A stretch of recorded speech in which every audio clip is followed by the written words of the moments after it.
Hey Rebel Rouser, I'm Alan Voivod and this is Star Wars 7x7. We're at episode number 1590 today, and you know how I was just talking to you about how important the whole streaming and episodic television thing is for Disney and the fact that they're opening up an ILM TV division to be able to support The Mandalorian? Well, I guess I was a little bit more prescient than I thought I was about this particular thing. So, if you haven't yet heard the announcement, then you know what? I'll just let Bob Iger tell you himself. This is Bob Iger announcing the big news on the Disney Investor Relations earning call that happened just a day or two ago. We're also currently developing a live-action Marvel series about Loki, starring Tom Hiddleston playing the character he's made so famous.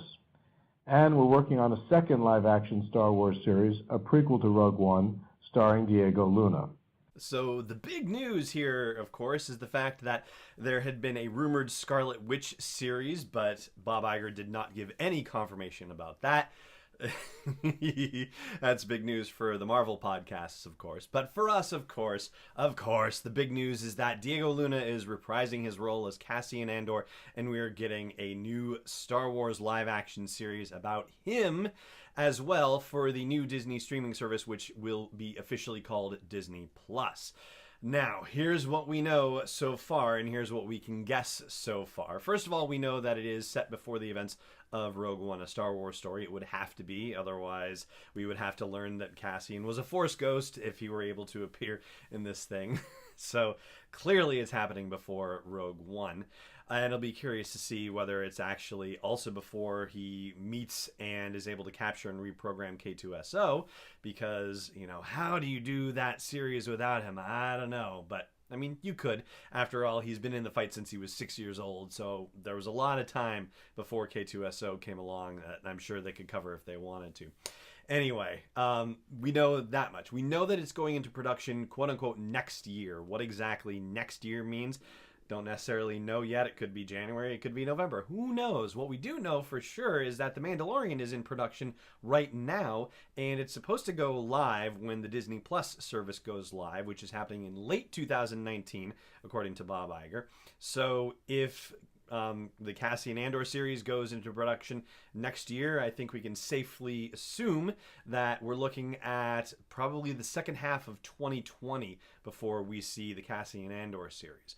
We've also been told by the official Star Wars press release, which goes into further detail, that it's supposed to have, you know, rousing espionage tales. And the way that they phrase this, it doesn't make it sound like we're talking about one story. I mean, if you think about, say the Marvel Netflix shows like the Daredevils and the Punishers and the, Luke Cages and the Jessica Joneses and so forth, there's usually like one big story that they're telling. And sure, there are little stories here and there as the series goes along. But in one particular season arc, it is about one big story. We haven't had any idea yet given to us about The Mandalorian and whether it's going to be one big story arc or whether it's going to be more episodic. But the way that they have written this for StarWars.com for the Cassian Andor series, it sounds like they're pitching it as a more episodic situation. In fact, here's the exact language. The rousing spy thriller will explore tales filled with espionage and daring missions to restore hope to a galaxy in the grip of a ruthless empire, quote unquote. So yeah, you can certainly see why that sounds like we're talking a more episodic kind of situation for it.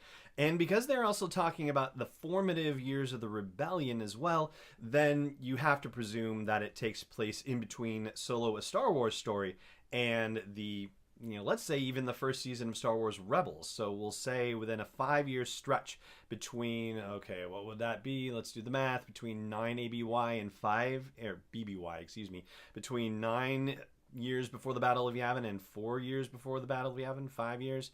Yeah. How much of a hash can I make of this? Definitely sometime less than a decade before the events of Star Wars: A New Hope and Rogue One: A Star Wars Story.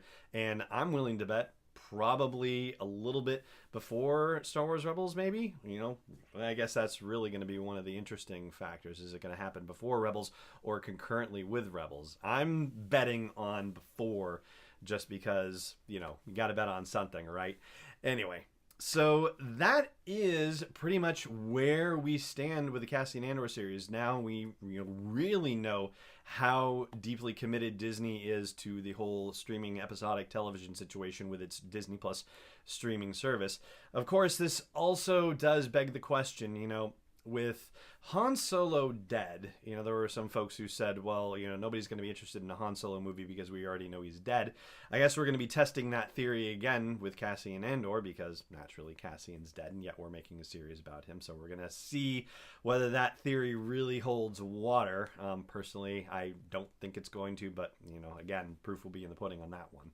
And that whole thing the other day about the quote from Eric Weber, if that was his name, if I remember correctly, the guy who got the quote from Kathy Kennedy about how the Boba Fett movie is dead and they are 100% focused on The Mandalorian. Well, maybe that's not exactly accurate in retrospect because they're probably not 100% focused on The Mandalorian. They're focused on this Cassian Andor thing as well. Obviously, they've got it far enough in development where they're willing to make the announcement about it and let us know what the plans are for it. But that being said, the fact that we now have the focus being drawn to a second Star Wars live-action television series, that does seem to suggest that the standalone movie situation, that may be on hold and maybe for a good long while they get the whole Disney Plus streaming platform up to speed with all of its content.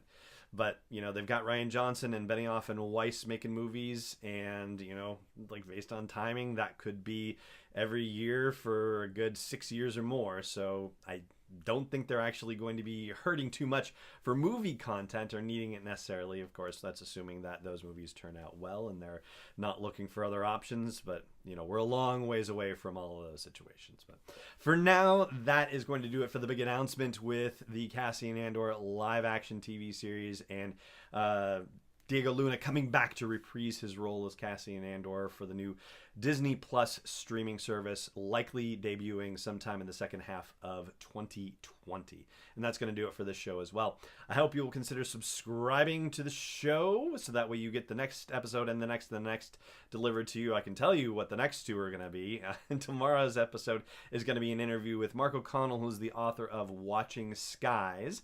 And Monday's episode will be a Star Wars Resistance briefing episode for the next episode that's coming up.